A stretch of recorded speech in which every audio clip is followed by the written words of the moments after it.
मेरे पास 10 से 12 मिनट की तकरीर है। मुझे टाइम सिर्फ 3 मिनट का दिया गया है। मैं बात शुरू करूंगा, इरशाद अंजुम साहब मुझे पीछे से नॉक कर देना, मैं बात खत्म कर दूंगा। मुझे अच्छी से याद है, मैं 9वीं जमात में था, स्कूल का वक्त हो चुका था, मैं स्कूल जा रहा था। खानदान के खातून आई, उसने मेरी वालदा से पूछा कि ये कहाँ जा रहे हैं। वालदा ने कहा कि स्कूल। तो खातून ने कहा था कि पढ़ा करके क्या करोगे, मेरे बेटे के साथ मंडी में भेजो, नोटों के बंडल लेकर के आए।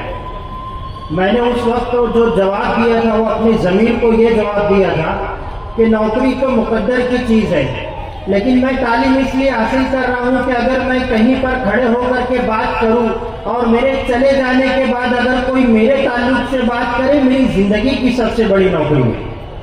मैंने मरहूम शेख रशीद साहब के साथ माजी में जितने भी मंच शेयर किए, मेरे लिए बहुत बड़ी बात है, जहे नसीब है मेरे लिए कि मालेगांव ही नहीं महाराष्ट्र भर का इतना बड़ा लीडर मेरी तकरीर खत्म हो जाने के बाद मेरे वालिद को और मेरा नाम ले करके 2 जुमले कहा करते थे। बाखुदा कह रहा हूँ, बहुत खुशी होती थी, लेकिन आज वो आवाज अब हमेशा के लिए खामोश हो चुकी है।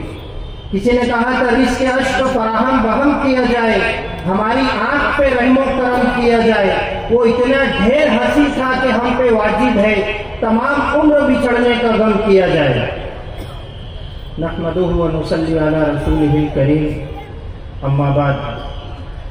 आज के जलसे आम के सदर मोहतरम शेख आसिफ साहब, स्टेज पर तशरीफ फरमा तमाम ही कॉरपोरेटर्स हजरात, बुजुर्गान मोहतरम और अजीज दोस्तों।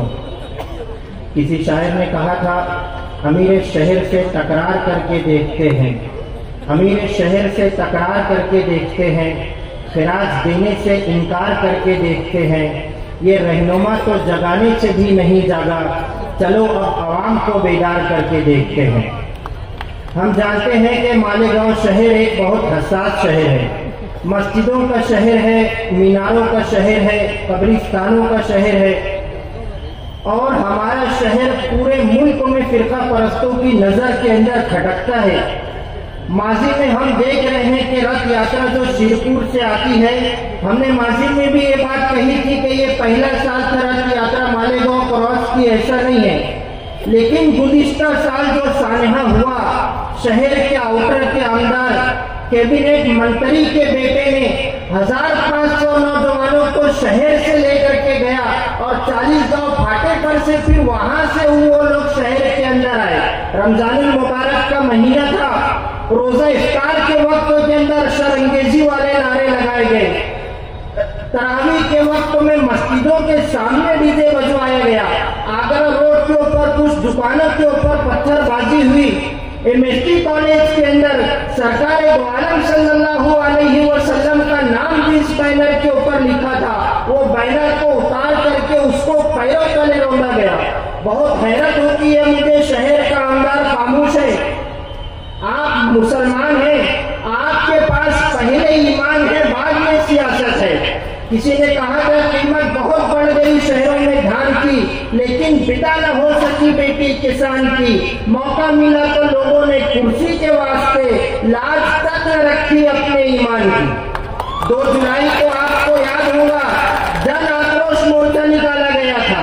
बंबई से एक बीजेपी के आमदार नीतीश राणे यहाँ पर आए थे, जन आक्रोश मोर्चा निकाला गया 2 जुलाई को। हमें फख्र है शेख आसिफ की जुर्रत को हम सलाम करते हैं। उसी वक्त तो उसी टाइम में उन्होंने उस आमदार को जवाब देने के लिए इंसानियत बचाओ संघर्ष समिति की जानिब से उसका जवाबी वार करने के लिए उन्होंने एक मोर्चा निकाला था। और शहर का आमदार जो आजादी के बाद से सबसे बड़ी बहुमत और संख्या में चुन करके आया, वो मसलहत और हिकमत की बुनियाद पर खामोश थे या दादा भूसे की नाराजगी की बुनियाद पर खामोश थे या इखलास शिंदे की मोहब्बत की बुनियाद पर खामोश थे।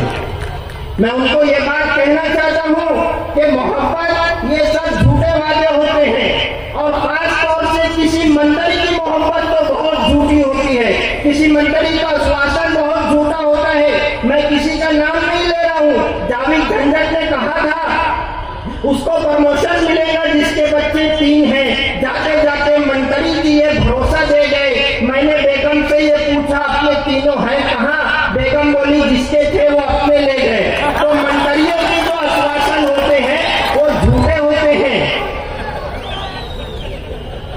नीतीश राणे, आपको गैरत आनी चाहिए। आपकी कॉन्स्टिट्यूंसी के अंदर एक बाहर का अंदर आकर के दादागिरी करता है और मालेगांव का चोर कमिश्नर उसके इस्तेकबाल में फूल दस्ता लेकर के पहुंचता है। नीतीश राणे ने किले के ताल्लुक से कहा था कि मैं बिल्डोजर लेकर के आऊंगा अगर 8 दिन के अंदर, अगर ये बस्ती नहीं उखाड़ी गई 90 दिन में बिल्डोजर लेकर के आ जाऊंगा। आमदार साहब ने उस वक्त कुछ नहीं कहा, असेंबली में कुछ नहीं कहा और उसके बाद यूट्यूब के ऊपर पाखंड करते हो कि किसी के बाप का राज नहीं चल रहा, मैं खड़ा रहूंगा। जहां आपको कहना था आपने तो वहां कहा नहीं। नीतीश राणे ने अभी असेंबली के अंदर ये कहा, नीतीश राणे ने असेंबली में ये कहा कि मालेगांव को मिनी पाकिस्तान बनाया जा रहा है। आमदार साहब बैठ करके सुन रहे थे। एक आखिरी बात कह करके जा रहा हूं, बहुत जिम्मेदारी के साथ कह रहा हूं, ये जो गुलामी है, एक बेटे की कुर्सी के लिए पूरे शहर के नौजवानों को गुलामी की ढेर मत चढ़ाओ। उनको जवाब दो फिरका परस्तों को खड़े रह करके कि मालेगांव को कौन कहता है कि मिनी पाकिस्तान बनाया जा रहा है। आज असेंबली के अंदर आपके सामने उसने कहा कि मालेगांव को मिनी पाकिस्तान बनाया जा रहा है। आप वहां मौजूद, आप खामोश, आप इसका मुंह देख रहे थे। मालेगांव के अंदर आउटर के आमदार जो सरकार में कैबिनेट मंत्री है वो खामोश बैठ करके उसका मुंह देख रहे थे। मैं शहर के नौजवानों को, दानिश्वरों को यह बात बताना चाहता हूं, आज उसने कहा कि मालेगांव को मिनी पाकिस्तान बनाया जा रहा है। मालेगांव दीनी तंजीमें हैं, कल किसी दीनी तंजीम को किसी दहशतगर्द तंजीम से जोड़ भी सकता है। कि आप जब भी खामोश बैठे रहोगे, हम नौजवान हैं, हमारा मुस्तकबिल का सवाल है, हमारे ऊपर दहशतगर्दी का इल्जाम आएगा। आपकी ये बुज़दिलाना हिकमत है, उसका भुगतान हम भुगतेंगे।